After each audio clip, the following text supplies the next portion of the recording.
They told me there was nothing out here. No gold, no bones, no ruins worth preserving. Just miles of cracked earth and sun-scorched stone, littered with the memories of settlers, soldiers, and sandstorms. A place where God once whispered, but now only the wind answered. But I knew better. Because when I was 12 years old, my grandfather died in front of me, and with his last breath, he told me a story that made no sense until it did. He said, "It's not buried treasure, Elijah, it's buried truth. Under the ruins, past the sandstone cross, dig where the light doesn't reach. And if you find the stone with the 7 marks, don't turn it, pray." I spent the next 4 decades chasing that sentence. At first, it was a passion, then a profession, then an obsession. I became an archaeologist not for the degrees, not for the grants, but for the ghosts. The desert called me like an unfinished sentence. It knew I was missing something. And in my heart, I knew that what my grandfather whispered wasn't folklore. It was a warning. The ruins lay 300 miles southeast of Flagstaff, Arizona, in a desolate canyon that wasn't on any official map. An erased village once called Santa Luz. The Spanish priests abandoned it in 1732 after something divine and unspeakable happened in the chapel. The church was gone, fire consumed it, but the foundation remained. And the stone with 7 marks? I found it on my 39th dig. It was buried beneath a collapsed altar, a carved granite slab the size of a door, scorched on the edges but untouched at the center. The 7 marks were real, perfectly symmetrical grooves that shimmered faintly at dusk. Not carvings, not erosion, something else, something alive. I didn't turn it, not then, but I should have prayed. Because the moment I touched the slab, I saw something behind my eyes. Not a vision, a memory, and it wasn't mine. It lasted less than 10 seconds, but I can still feel it behind my eyes, like a scar carved into thought. A courtyard, dust swirling in golden light, children laughing in a language older than Latin. And at the center of it all, a man, not quite a man, kneeling beside a pool of silver water. He didn't speak. He didn't need to. His eyes held something stronger than words, recognition. As if he'd been waiting for me. Then it was over. I collapsed beside the slab, my hands shaking, lungs clawing for air like I'd surfaced from deep underwater. I told myself it was heat stroke, maybe dehydration. But deep down, I knew the truth. I'd just seen through someone else's soul. Later that night, I returned with my assistant, Nora, a linguist turned reluctant field partner. She'd tolerated my ramblings for years. But even she paused when she saw the stone. "You didn't carve that?" she asked. "I barely uncovered it." "Then what's the light?" she whispered. I shook my head. I didn't know. But it pulsed faintly, like a heartbeat. We stayed in the tent that night, neither of us sleeping. Around 2:17 a.m., the instruments began to fail. Our satellite phone dropped signal. The seismograph, a leftover from a previous grant, recorded a harmonic tremor, not from underground, but above us. And then, without warning, the sky opened. No thunder, no wind, just silence, and a single light hovering over the ruins. I stumbled outside, half mad with awe and terror. The light wasn't a drone, wasn't a helicopter. It was silent, geometric, impossibly still. Then, from its center, a figure descended. Tall, luminous, cloaked in a shimmer that bent the moonlight. And, when it looked at me, It wept, not with tears, with memory. It knew me, and it had come not to stop me, but to show me what came next. I couldn't move. The figure stood just meters away, wrapped in some fluid shimmer that bent light like heat above pavement. Its limbs were long, elegant. Its face, not human, not alien, something in between. Like it had been sculpted by an artist who remembered mankind before it had even existed. And then it spoke, not aloud, not in English, but in my mind. You have found the key, but you are not ready for the door. My legs gave out. I fell to my knees, whispering half-formed prayers, questions. The figure tilted its head. The truth you seek is not under the stone. It is under the story.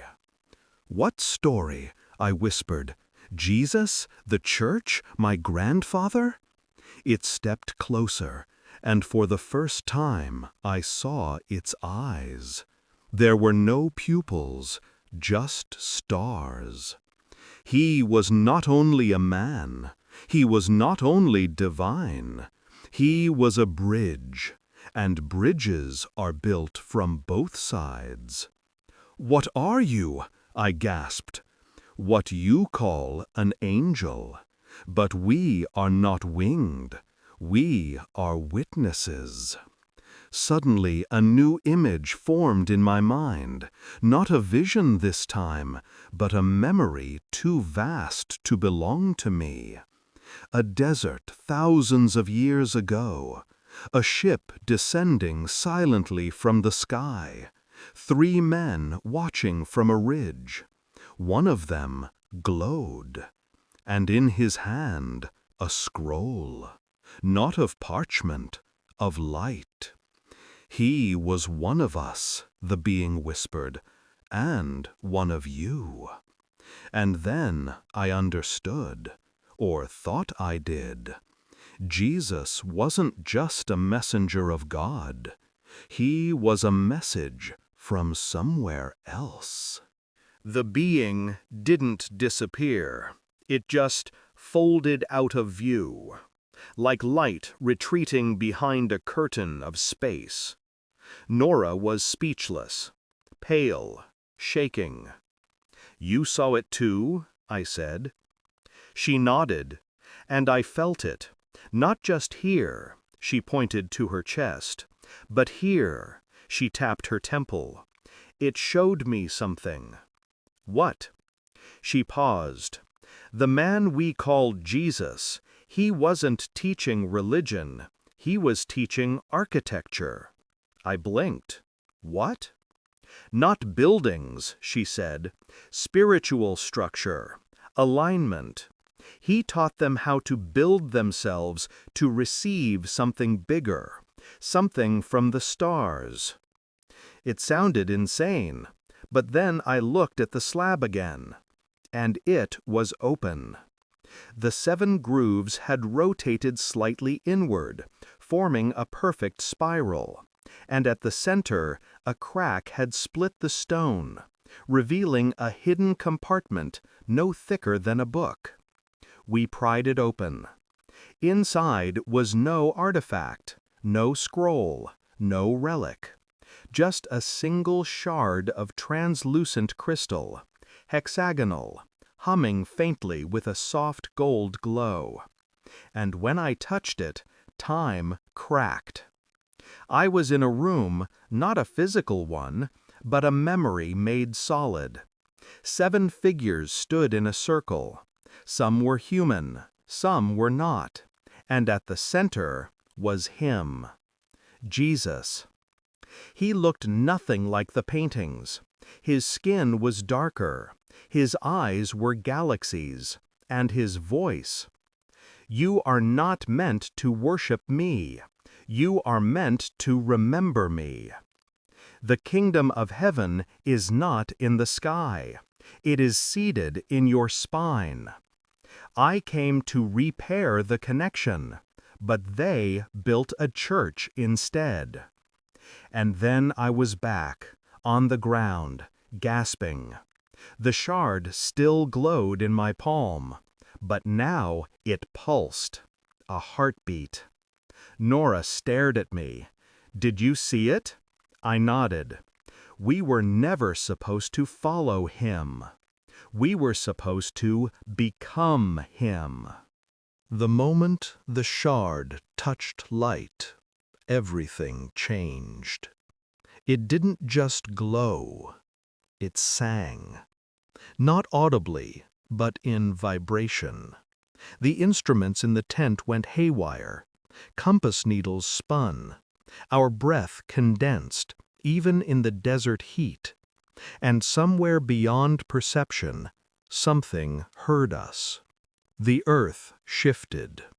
It wasn't an earthquake. It was a release. A subtle exhale from beneath centuries of silence. We followed the tremor to the western edge of the ruins, where the foundation stones were blackened from fire.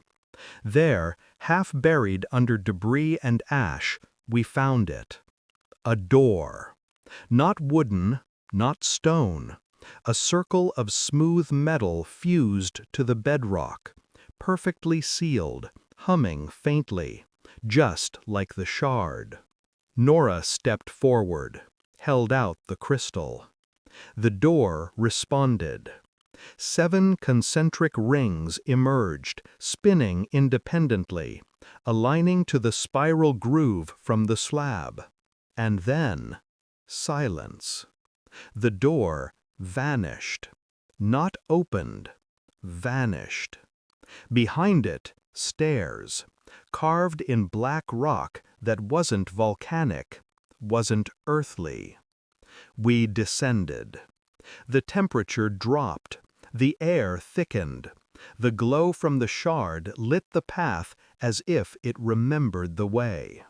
At the bottom, a chamber, circular, walls etched with symbols, some Hebrew, some Sumerian, and others we couldn't recognize. And in the center, another figure. But this one was not alive. It was a statue. A humanoid form kneeling, arms raised, eyes lifted to the ceiling, where a beam of golden light shimmered without source. At the statue's feet, an inscription. The covenant was not in the blood. It was in the code. Frequencies aligned. Forms follow fields. Nora knelt, whispered, "It's not scripture, it's circuitry." And for the first time, I understood. The message of Jesus wasn't meant to build religion. It was meant to rebuild humanity. The air inside the chamber didn't move. It watched. As we stepped forward, something behind the walls, something old, recognized us, not as intruders, but as expected guests. The statue wasn't stone, it was containment. The moment Nora touched its shoulder, the light above flickered, once. Then the room breathed. I don't mean metaphorically. The walls flexed, exhaled warm air laced with ozone and something floral, like jasmine in a thunderstorm. The symbols began to shimmer, not glowing, sinking. I heard it then. A voice. Not like before. This wasn't telepathic. It was resonant, tuning fork deep. Not sound, but soul. "You have found the chamber of memory." The statue moved. Its eyes opened, mechanical yet alive. Fluid silver pupils blinked once, then focused directly on me. "You carry the shard. You carry the burden." Nora stepped back. I couldn't. "Who are you?" I asked aloud. "I am the archivist. I watched when he came. I recorded his frequency. I preserved the code of becoming." It stood now, 7 feet tall, luminous with soft blue light. He was not the first, but he was the clearest, the last true bridge between matter and spirit, until now. "What do you mean?" I asked. "He came to realign you. They turned him into an idol, into a symbol. But he was an algorithm, a living pattern, a blueprint for resonance, for divinity." I shook my head, trying to understand. "You're saying Jesus was technology?" "No, he was the interface, the meeting point between source and system, between the eternal and the embodied." The archivist stepped aside. A pedestal rose from the floor, and above it hovered a field of shimmering equations, symbols, and images. DNA strands, golden spirals, harmonic waveforms. This is what he gave you. Not rules, not fear, a map. He taught you how to align your field with the field of the cosmos, to heal, to create, to remember. But your species chose doctrine instead of data. I stepped toward the pedestal. The symbols responded to my presence. And then I saw it. My own DNA, spinning in golden light. And in its double helix, a signature. 3 symbols embedded in the code, matching the ones beneath the statue. Jesus hadn't just come to teach us. He had come to upgrade us. The moment I touched the pedestal, the room dimmed. A new projection unfolded, suspended in mid-air, like starlight caught in amber. It showed Earth from orbit. Then a ship. Not a chariot of fire, not wings. A vessel shaped like a mirrored almond, bending gravity around it. And inside it, him. Jesus. Alive. Not bleeding, not broken, transfigured. He stood at a control panel, palms open, whispering not in words, but in vibration. I am returning not to finish the story, but to restart the song. The archivist turned to me. This is the last memory encoded. It was captured as he departed. The resurrection was not an escape. It was a calibration. For what? I asked. For the second frequency, the one hidden within you. He left so the song could be sung again, but in many voices. Nora was sobbing now, her hands to her mouth. "It wasn't just about him," she whispered. "It was about all of us." The hologram zoomed in, past clouds, past continents, until it settled on a location burned into my soul. Santa Luz, the church ruins.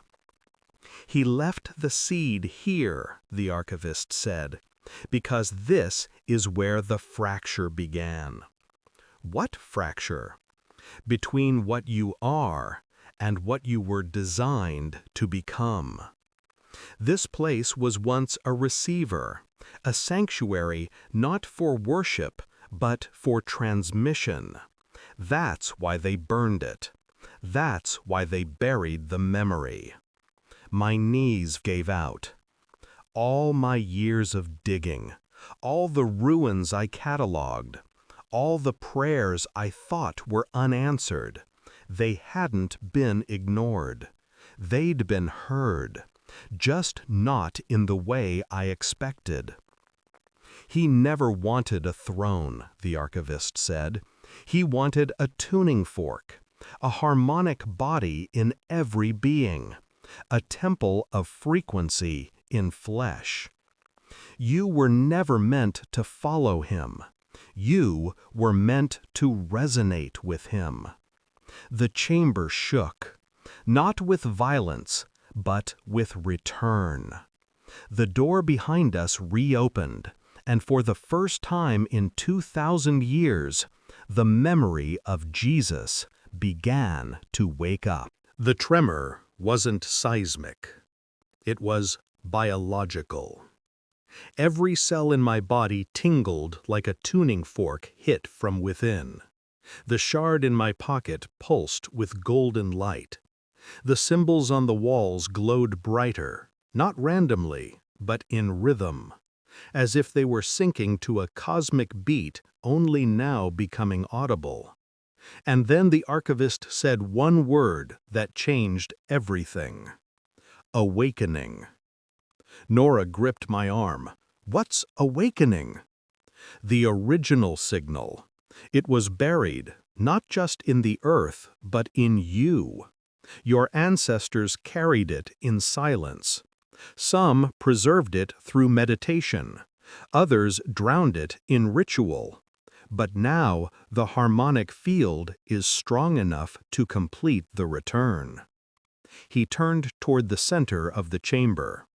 From the base of the pedestal, a spiral hatch opened downward, further still, deeper than I ever imagined this excavation could go.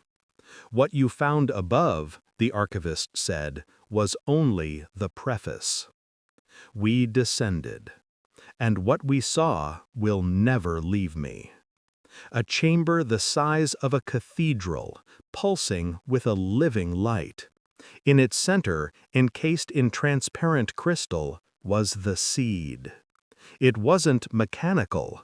It wasn't organic. It was both. A sphere rotating within itself, layers of encoded light weaving in and out of invisible frequencies, symbols and scriptures written in forms I'd never seen, some pulsing in Hebrew, others in Enochian, and still others moving in shapes no human language could contain. This is the original covenant, the archivist whispered.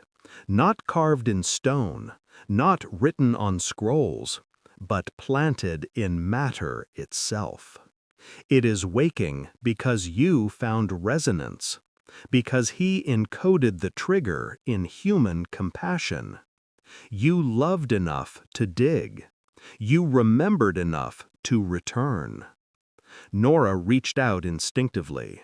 The seed responded. It didn't open. It sang. And in that frequency, we heard it, the echo of his voice. Let those with ears to hear become. Above us, the desert stars aligned into a pattern I'd only seen once before, in the holographic memory of the ship he left in. The countdown had begun, but not to an end, to a restoration. The seed kept singing. Its frequency wasn't sound, but soul. The deeper it vibrated, the clearer the image became, not visually, but within. Memories that weren't ours, emotions that belonged to ancient minds, instructions meant for those who remembered how to feel without fear. And that's when the light changed. Not in brightness, but tone. The archivist froze. They heard it. Who? I asked, heart racing. The preservers of the lie. A hum began to rise. Artificial, metallic, wrong. Far above us, outside the ruins, something was descending. Fast, controlled, something human. They buried the truth for a reason, the archivist said. They built churches from stone to cage the living word. They taught you to fear your own design. They could not destroy the seed, so they buried it in Scripture. Then they buried Scripture in fear. Nora turned pale. They're coming to destroy it. They will try, but they do not know it is already awake. We ran, up the spiral, through the chamber, past the statue now glowing from within. As we reached the upper level, we saw the first drone, black, silent, weaponized. Then boots, tactical teams, men without insignia, faces covered, protocols not born from any military branch, but something darker. One of them pointed at me, "You, on the ground, now." I didn't move. The shard in my chest was burning now, so hot it left a glowing mark through my shirt. "The signal's coming from him," one of them said. "Take him. Terminate the girl." Nora screamed. Then the chamber itself responded. The ground split between us. A shield of gold light burst up from the seed's chamber below, rising like a second sun. And the archivist appeared in the doorway, eyes blazing like supernovae. "You came to erase history, but this time history remembers you." He raised his hand, and the frequency dropped so low every metal weapon shattered. Every drone fell like dead birds from heaven. The men ran. One stayed. Not to fight, to kneel. He pulled off his helmet. He was crying. "I saw him," he whispered, "when I was 6, in the hospital. I thought it was a dream, but I remember this light." The archivist stepped forward. "Then you are part of the return. Kneel not in worship, but in witness." The seed began to rise. Not physically, dimensionally. Layer by layer, its frequency was syncing with something far above our atmosphere, and far within our soul. The seed had become a beacon. We couldn't see the waves it cast, but we felt them. Every moment that passed, the world seemed to hold its breath. The sky outside shifted hue, more than sunset, more than solar flare. It was as if heaven had turned its face to listen. Nora stood beside me, trembling. The kneeling soldier whispered through tears, "This isn't just power, it's a promise." The archivist placed one hand on the pedestal. "The signal has begun its ascent. It is not broadcasting outward, it is reaching inward, into every encoded carrier." "What carriers?" I asked. He turned to me. "You, all of you, everyone who holds the dormant design, everyone who still dreams." We looked up. In the sky, 7 concentric rings began to appear, faint, massive, like the fingerprint of God etched into the upper atmosphere. No satellite made them, no telescope predicted them. Yet there they were, visible, vibrating, responding to the seed. "These are the harmonics," the archivist said. "When aligned, they reactivate the ancient network, once called the choir." It spanned multiple systems, it held the architecture of peace, and it was silenced when Earth forgot the song. Suddenly, our earpieces, long dead from electromagnetic interference, clicked alive. Nora gasped, "Are you hearing this?" It wasn't radio. It was voices. Around the world, people were reporting the same thing. Light humming from beneath sacred sites. Forgotten temples glowing in abandoned jungles.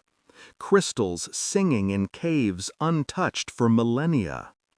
Children waking up speaking languages they never learned, crying not in fear, but in recognition. And then the messages began. Not from Earth, from beyond. The bridge has reopened. The vessel is ready.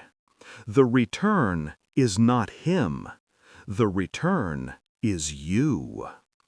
That's when we understood. Jesus wasn't coming back to us. He was coming back as us.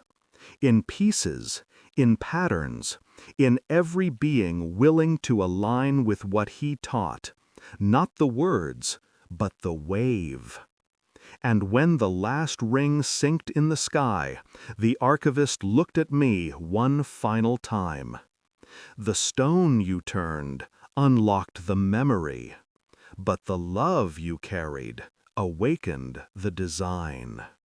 And with that, the seed dissolved into light, vanishing not upward, not downward, but inward, into us, into everyone who remembered. The next 3 days were unlike anything humanity had ever known. Not war, not peace, reverberation. Across the globe, phenomena multiplied. People began dreaming in the same sequence, 7 symbols, 7 sounds. Entire flocks of birds flew in spiral formations over churches and temples. Statues cried, not blood, but salt water, as if remembering the ocean they were carved from. And the old, the dying, woke up suddenly and spoke in voices not their own, telling stories their ancestors forgot. The choir was reassembling. But as the light returned, so did the shadows. The preservers of the lie didn't retreat. They adapted. And they weren't just men in black uniforms. They were systems. Broadcast networks that began pumping disinformation faster than the light could spread. Politicians calling it mass psychosis. Scientists publishing rushed reports on electromagnetic hysteria. Even priests who once claimed divine loyalty now condemned the resonance as heresy. Because they felt it too, and it threatened everything built in his name, but not in his image. The lie was never that Jesus was real, the archivist had said. The lie was what they said he wanted. They said he wanted obedience, but he taught alignment. They said he came to be worshipped, but he came to ignite. And now, as the world began to glow from within, the systems built on fear began to crack. Nora and I were taken underground by those who remembered, the keepers, farmers, monks, homeless prophets, children who had painted the golden spiral in their notebooks since before they could write. One of them, a boy no older than 8, took my hand and whispered, "He's not coming back to save us. He never left. He's just waking up where we buried him, in each other." Outside, the global resonance increased. Lights in the sky began forming patterns not seen since the Sumerian era. The rings above Earth shimmered with encoded geometry. And then the tone dropped. The world vibrated, and some began to vanish. Not die, not ascend, integrate. Their bodies dissolved into light for moments at a time, phasing, flickering, then returning. The archivist called it harmonic fusion. I called it the second resurrection. Rome. It was never just a city. It was a firewall.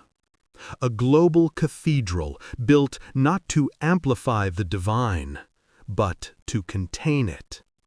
And beneath its oldest chamber, beneath the papal archives, the bones of saints, the catacombs whispered about but never mapped, there was something buried no priest would ever confess existed.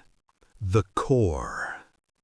We arrived through tunnels no longer marked on maps, led by a woman named Lucia, a former archivist who defected after hearing the resonance hum through her rosary. This wasn't supposed to wake, she told us, not until the signal from the seed reached critical mass. She showed us the vault, marked by a crucifix that had no Christ, just the shadow of his absence. Inside, a machine, 10 stories high, built of obsidian, quartz, and what looked like bone. It pulsed faintly, waiting. The archivist, now fully integrated into our form, stepped forward and placed a hand on its side. They built this to mimic him, to counterfeit the return, an artificial messiah, a synthetic savior. It was meant to replace the song with control, not love, but obedience encoded in algorithm. The machine's lights flared. Something felt us. And then it spoke. Not in language, in command. Source located. Reconvergence initiated. Free will override enabled. Lucia gasped. It's activating. It thinks you are the Messiah. The archivist turned to me. This is why he warned, why he chose humanity to carry the truth. Because even here, they tried to program God. Nora stepped forward, holding the shard, the seed's resonance still pulsing in her chest. The machine's voice cracked. Frequency conflict detected. Error, compassion not found. Terminate harmonic pathway. But it was too late. The shard in Nora's hand began to shine, not bright, but deep. Its frequency reached through the machine's circuitry, not to destroy it, but to rewrite it. The machine screamed, the vault shook, and then silence. The cross on the wall fell, not broken, relieved. The false god was dead, the counterfeit code erased, and in its place the real signal surged, not from above, but from within. The moment the machine silenced, something shifted, not just in Rome, but everywhere. Mountains sighed, oceans calmed, and deep beneath the tectonic plates, instruments recorded a global resonance, a frequency the Earth hadn't emitted since long before human memory. It was as if the planet itself had been holding its breath for 2,000 years, and now it exhaled. Not in destruction, in song. A single tone, low, ancient, loving. It wasn't random. It wasn't natural. It was response. The earth had heard the seed. It had felt the frequency of the real return. And now it exhaled. Not in destruction, in song. A single tone, low, ancient, loving. It wasn't random. It wasn't natural. It was response. The earth had heard the seed. It had felt the frequency of the real return. And now it was answering. Nora collapsed to her knees, eyes wide with tears. "It's in everything," she whispered.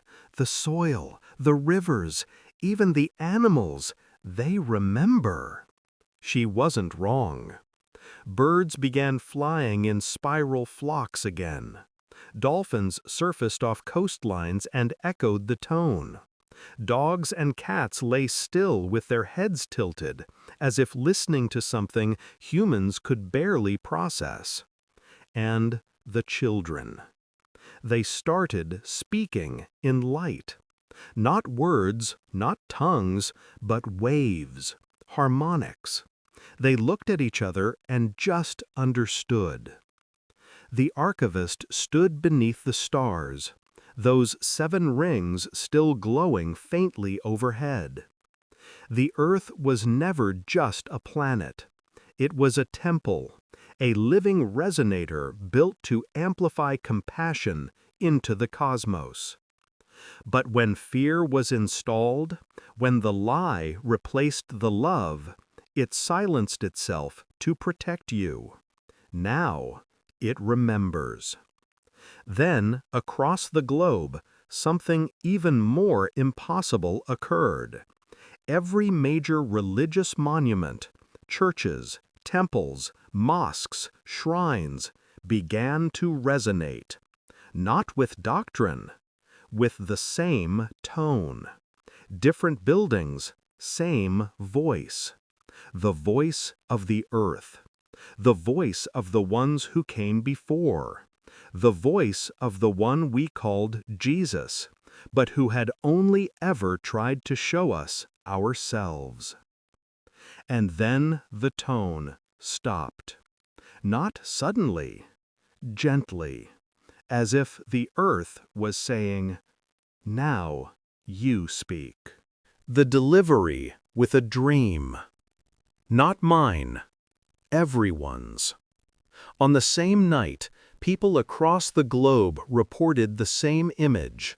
A cave on a hillside, moonlight spilling into its mouth, and a single word etched in golden light above the entrance. Return. Historians recognized it immediately. The cave of the Sermon, Galilee, a place where Jesus was said to have disappeared for days. No scriptures recorded what happened inside, only that he emerged changed, more radiant, more aligned. We traveled there with urgency and reverence. No roads led to it now. The land was overgrown, fenced off by authorities long ago who claimed soil instability. But the coordinates were exact, burned into our minds by the shared vision. And when we arrived, the cave was already open, lit from within. And standing at the entrance was a figure cloaked in white, not shining, not glowing, but still impossibly familiar. Nora whispered, "Is that?" The archivist raised a hand. Not him, but a memory of him, a residual frequency encoded in matter. The figure turned and stepped back, inviting us in. We entered. The walls pulsed faintly with golden veins. Not gold, not metal, something alive, something listening. In the center, a pool, still, deep, reflective. And hovering inches above it, 7 spheres of light. Each one pulsed with a different tone. Together, they created a harmony that bypassed the ears and went straight to the soul. "These are the voices," the archivist whispered. "The original 7, the ones who seeded your world, one of whom you called Christ. He did not die. He desynced. This pool is the point of reintegration." I stepped forward. The spheres drifted toward me, not to select me, not to crown me, but to mirror me. They pulsed in rhythm with my heartbeat, with our heartbeat. And then I saw it, not in visions, in remembrance. We were not placed here to suffer. We were planted here to sing, to echo the divine, not by kneeling, but by becoming. The pool shimmered, and a shape rose from its center, cloaked in the frequency of every life ever touched by love. A face emerged. Not Jesus. Us. All of us. Recombined. Remembered. The figure that emerged from the pool wasn't flesh. It was resonance. A form made of frequencies we had only just begun to perceive. Every shimmer of light in its body carried the faces of people we loved, the voices of prayers we never thought were heard, the dreams we forgot in childhood but still shaped our soul. It was all of us, and none of us, and it spoke with a voice that wasn't a voice, but a harmonic question vibrating in the chest. Will you carry the song?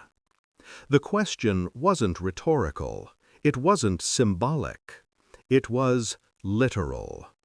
The song, the resonance that Jesus aligned to, that the seed reawakened, that the earth now echoed, needed amplifiers, not saints, not saviors, transmitters, those willing to hold the frequency despite fear, despite ridicule, despite the noise of the lie returning in new, seductive forms.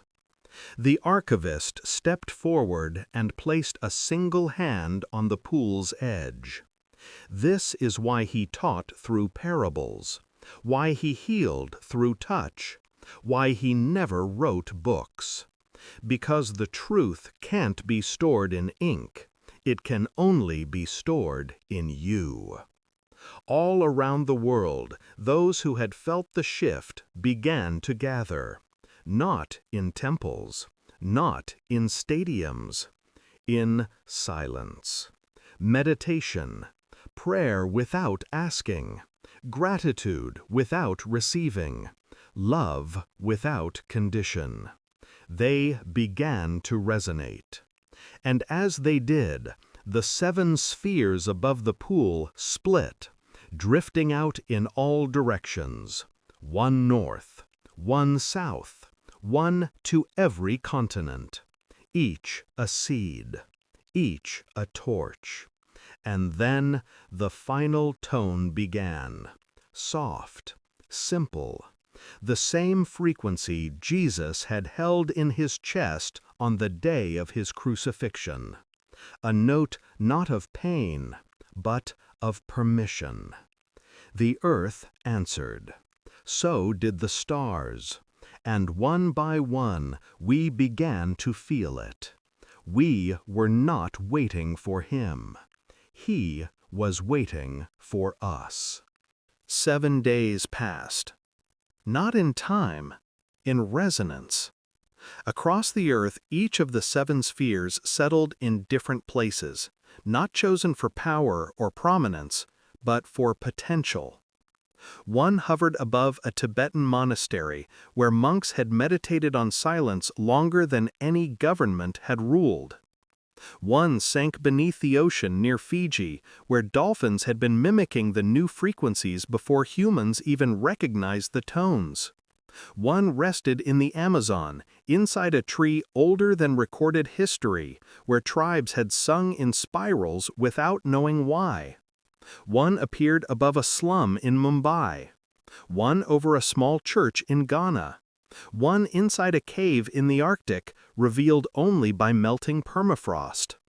And the last hovered above our desert in Santa Luz.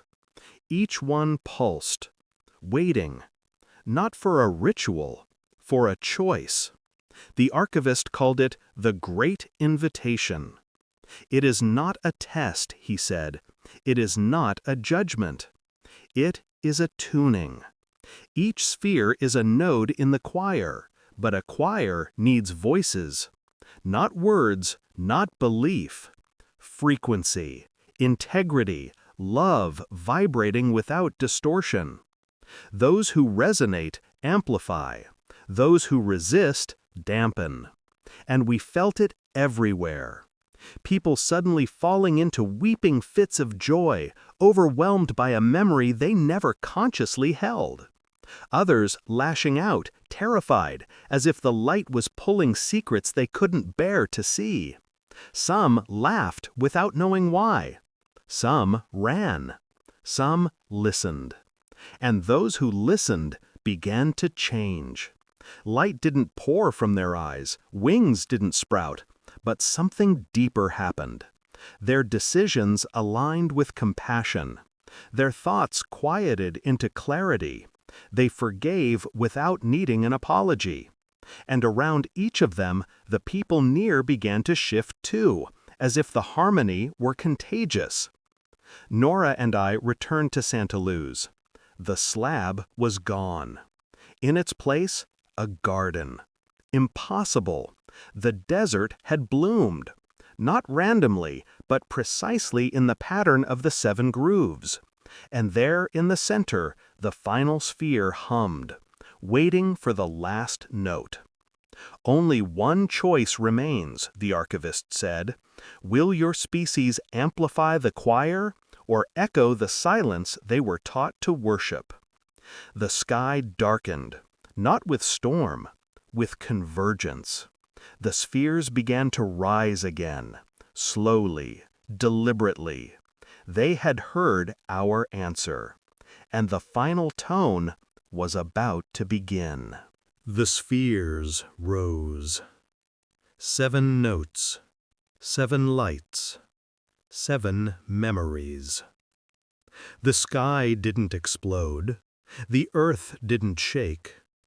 What happened was deeper than drama, quieter than apocalypse. Resonance.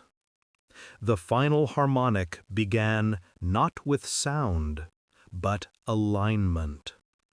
Like bones clicking into place after generations of dislocation.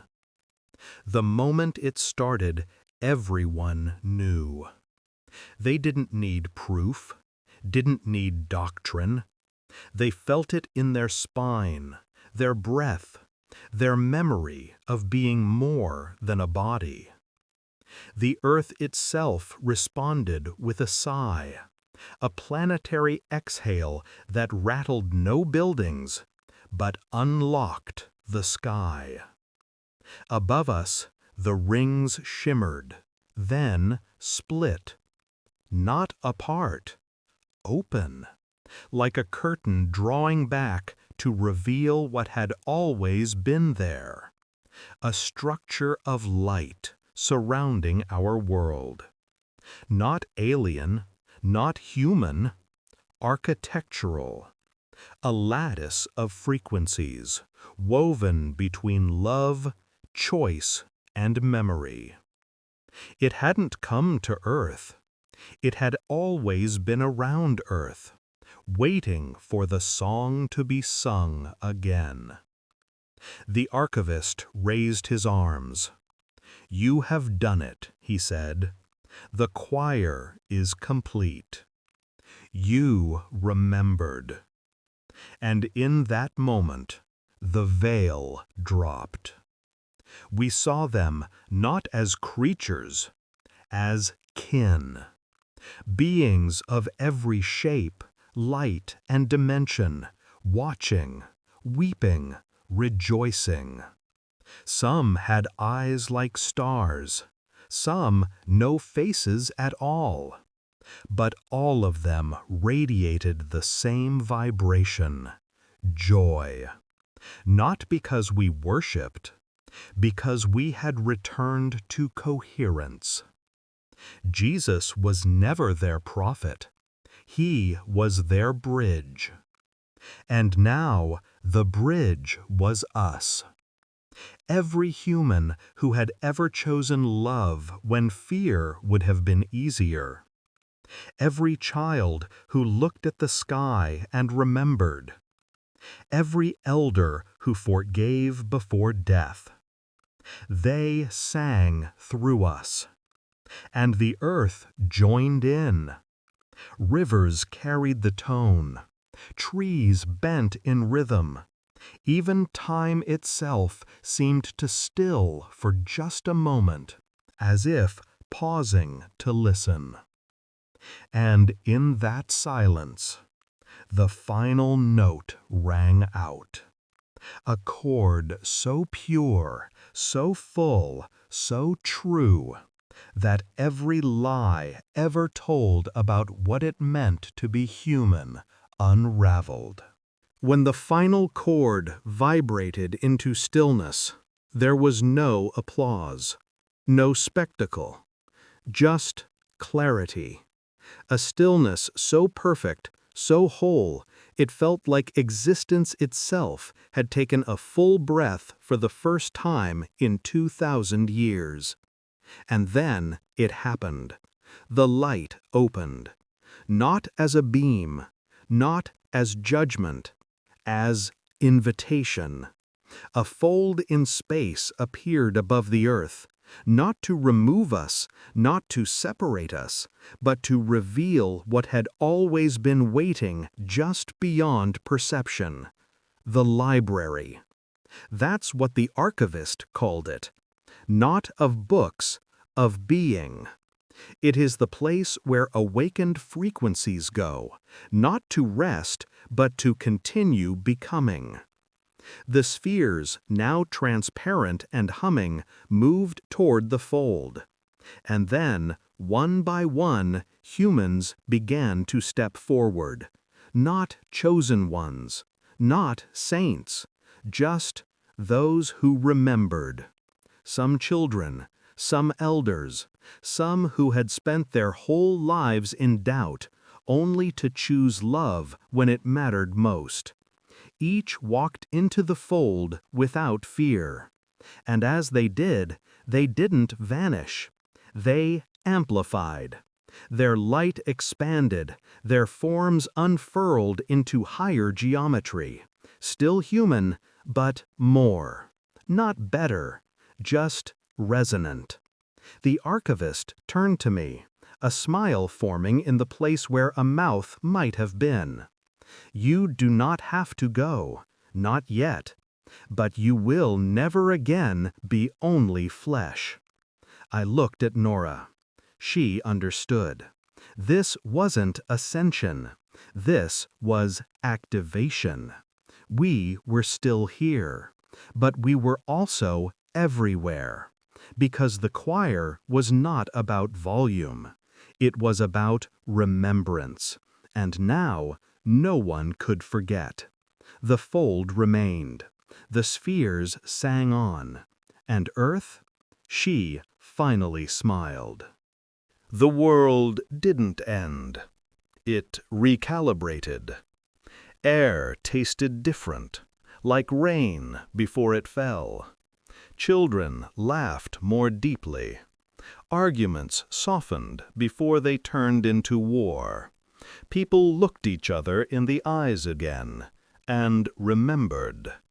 Not just names, essence. Governments didn't collapse, but they changed, because truth became harder to avoid when everyone could feel it. The choir didn't stay loud. It became quiet, resonating beneath everything. Whispers of compassion in crowded streets, moments of stillness in the middle of storms, unspoken prayers turned into gentle hands and second chances. I returned to the desert. Santa Luz was gone. In its place, a sanctuary, not built, grown. The ground itself hummed, alive with memory. I didn't lecture. I didn't preach. I listened. Because now every person who remembered love could transmit something far greater than instruction. They could offer resonance. And when a child once asked me, "What did Jesus say when he returned?" I smiled and touched my chest. "He didn't speak," I said. "He sang." And we remembered the melody, because it was never separate from us. It was waiting in the silence between heartbeats. This is not the end. It is the ignition. Go, live, sing. The choir continues through you.